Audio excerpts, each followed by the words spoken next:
Hi.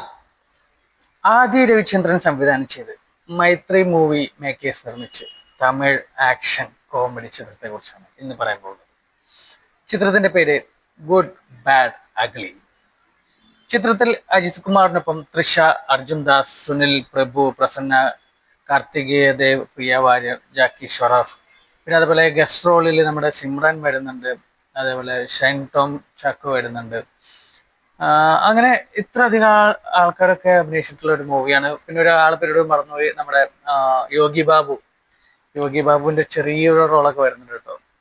പിന്നെ അതുപോലെ തന്നെ ഈ സിനിമ നമ്മുടെ അജിത് കുമാറിന്റെ 63ാമത്തെ സിനിമ കൂടിയാണ് ഗുഡ് ബാഡ് അഗ്ലി എന്ന് പറഞ്ഞ ഈ ഒരു പടം. അത് നമുക്ക് കാണിച്ചു തരുന്ന ഒരു സീൻ അതിലുണ്ട്. അതായത് പിന്നെ ജയിലിൽ ഡ്രസ്സ് കൊടുക്കുമല്ലോ, ജയിലിൽ ഡ്രസ്സ് കൊടുക്കുന്ന സമയത്ത് അതിൽ എഴുതിയിട്ടുള്ള നമ്പർ 63 എന്നാണ്. പിന്നെ AK-63 എന്ന് പറയുന്നുണ്ട്. അത് അജിത് കുമാറിന്റെ 63ാമത്തെ പടമാണോ അല്ലെങ്കിൽ AK-63 എന്ന് പറയുന്നത് വേറെ ഒരു സംഭവം ഉണ്ടോ എന്നുള്ളതും കറക്റ്റ് എനിക്കറിയത്തില്ല. എന്തായാലും ഇത് 63ാമത്തെ അജിത്തിന്റെ സിനിമ കൂടിയാണ് ഗുഡ് ബാഡ് അഗ്ലി. പടത്തിന്റെ പേര് പോലെ തന്നെ ഫുൾ ബാഡ് അഗ്ലി, അതിലിടയ്ക്ക് കുറച്ച് ഗുഡും വരുന്നുണ്ട്. അങ്ങനെയാണ് ഈ സിനിമ മുന്നോട്ട് പോയിക്കൊണ്ടിരിക്കുന്നത്. അതായത് അജിത് കുമാറിന് പൂന്തു വിളയാടാൻ വേണ്ടിയിട്ടുള്ള ഒരു പടം എന്ന് വേണമെങ്കിൽ പറയാം. പടത്തൊന്നും അങ്ങനെയുള്ളൊരു ഒരു ആക്ഷൻ, ഭയങ്കര ഫുൾ ആക്ഷൻ ആയിട്ടുള്ള ഒരു പടം ചെയ്തിട്ടില്ലെന്ന് തോന്നുന്നു. ഇപ്പൊ ലാസ്റ്റ് ചെയ്ത പടമാണെങ്കിലും കുറച്ച് സൈലന്റ് ആണ്. ലാസ്റ്റ് ഭാഗത്ത് മാത്രമാണ് കുറച്ച് ഫൈറ്റും കാര്യങ്ങളൊക്കെ വരുന്നത്. അതിലും തൃഷ തന്നെയാണ് നായിക, ഇതിലും തൃഷ തന്നെയാണ് നായിക. പക്ഷെ ഇതില് കുഴപ്പമില്ലാത്ത കുറെ സീക്വൻസും കാര്യങ്ങളൊക്കെ ഉണ്ട്. പിന്നെ പറയാനുള്ളത് വെച്ചാൽ ഹാഫ് ടൈം വരെ കുറച്ച് ഒരു ചടപ്പ് തോന്നിയായിരുന്നു പടം കണ്ടപ്പോൾ. ഹാഫ് ടൈം വരെ എന്തോ ഒരു ലോജിക്കില്ലായ്മ പോലെ എനിക്ക് ഹാഫ് ടൈം വരെ തോന്നിയിരുന്നു. ഹാഫ് ടൈം ശേഷമാണ് കുറച്ചുകൂടി നമുക്ക് കണ്ടിരിക്കാൻ പറ്റുന്ന കുറച്ചുകൂടി രസമുള്ള സീക്വൻസും കാര്യങ്ങളൊക്കെ ഈ സിനിമയിൽ വരുന്നത് കേട്ടോ. പിന്നെ ഇതിന്റെ കഥ പ്രത്യേകിച്ച് വേറൊന്നുമില്ല. നമ്മുടെ അജിത് കുമാർ വലിയൊരു ഡോണായിരുന്നു. അപ്പോൾ അദ്ദേഹം വിവാഹം കഴിക്കുന്നത് തൃഷയാണ്. അപ്പോൾ അതിലൊരു കൊച്ചുണ്ടാവുന്നുണ്ട്. അപ്പോൾ ആ കൊച്ചിനെ കാണാൻ വേണ്ടി വരുന്ന സമയത്ത് തൃഷ പറയുന്നുണ്ട്, നിങ്ങളതെല്ലാം മാറി നല്ലൊരു മനുഷ്യനായിട്ട് വന്നിട്ട് നിങ്ങൾ എൻ്റെ കൊച്ചിനെ കണ്ടാൽ മതി എന്നുള്ള രീതിയിൽ പറയുന്നുണ്ട്. അപ്പം അദ്ദേഹം നമ്മുടെ ജയിലിൽ പോവുകയാണ്. 17 വർഷം ജയിലിൽ നിന്ന് ചെക്കനെ, അതായത് അജിത്തിന്റെ മകന് 18ാമത്തെ വയസ്സാകുമ്പോൾ ആ ബർത്ത്ഡേക്ക് വേണ്ടിയിട്ട് വരികയാണ് നമ്മുടെ അജിത്ത് വീണ്ടും പുറത്തോട്ട്. അങ്ങനെ വരുന്ന സമയത്ത് ഈ നമ്മുടെ അജിത് കുമാറിന്റെ മകനെ വേറൊരു കേസിൽ പോലീസ് പിടിക്കുന്നുണ്ട്. അതായത് അജിത് കുമാർ ജയിലിൽ നിന്ന് വരുന്നു, മകൻ ജയിലിലോട്ട് പോകുന്നു.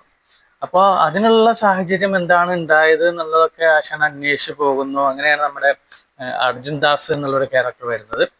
അർജുൻ ദാസ് നല്ല രീതിയിലൊക്കെ തന്നെ ചെയ്തിട്ടുണ്ട്. കാണാനും ഒരു പറഞ്ഞില്ല, ഇതൊരു അഗ്ലി, ഒരു എന്താ പറയാ, മൊത്തത്തിലൊരു ബാഡ് ആൻഡ് അഗ്ലി ഗുഡ് എന്ന് പറയുന്ന രീതിയിൽ തന്നെയാണ് ഈ പടം കാര്യങ്ങളൊക്കെ പോകുന്നത്. നമ്മുടെ അർജുൻ ദാസിന്റെ ആ ഡ്രസ്സിങ്ങും ആ ടാറ്റും കാര്യങ്ങളൊക്കെ ഭയങ്കര രസമാണ്. പിന്നെ രസം എന്താ വെച്ച് കഴിഞ്ഞാൽ അർജുൻ ദാസ് ഇതിൽ ഡബിൾ റോൾ കൂടിയാണ് ചെയ്യുന്നത് കേട്ടോ.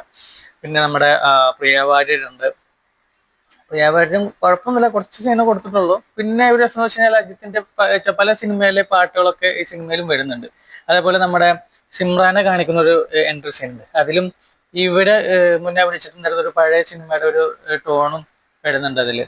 പിന്നെ അങ്ങനെ അജിത്തിന്റെ പല പല പടത്തിലുള്ള പഴയ സാധനങ്ങളൊക്കെ ചെറുതായിട്ടൊക്കെ ഇട്ട് കൊടുത്തിട്ട് ഒരു അജിത് പടം എന്നുള്ള രീതിയിൽ, അതായത് ഒരു തല പടം എന്നുള്ള രീതിയിലാണ് ഈ സിനിമ മുന്നോട്ട് പോകുന്നത്.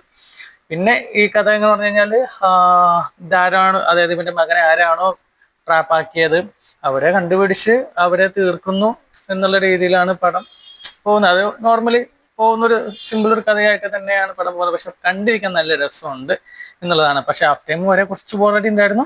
ഹാഫ് ടൈമിന് ശേഷം കുഴപ്പമില്ലാത്ത രീതിയിൽ ഒരു തല പടം, അതായത് തലയുടെ വിളയാട്ടം എന്നൊക്കെ പറയുന്ന പോലെ ഒരു തല പടം എന്നുള്ള രീതിയിൽ കണ്ടിരിക്കാൻ പറ്റുന്ന ഒരു സിനിമയായിട്ടാണ് എനിക്ക് സിനിമ കണ്ടപ്പോൾ തോന്നിയത്.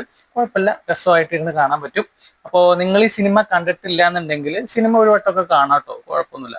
അത് ഭയങ്കര ബോറടി ഒന്നും ചിന്തിക്കണ്ട. തല പടം എന്നുള്ള രീതിയിൽ ചിന്തിച്ചു കഴിഞ്ഞാൽ കാണാവുന്ന ഒരു പടമാണ്. കണ്ടവരെന്തായാലും കമന്റ് അറിയിക്കുക, കാണാത്തവർ കണ്ടു കഴിഞ്ഞിട്ട് നിങ്ങളുടെ അഭിപ്രായം അറിയിക്കേണ്ടതാണ്. അപ്പോൾ നമുക്ക് അടുത്ത സിനിമയുടെ വിശേഷമായിട്ട് നമുക്ക് വീണ്ടും കാണാം. Okay, by.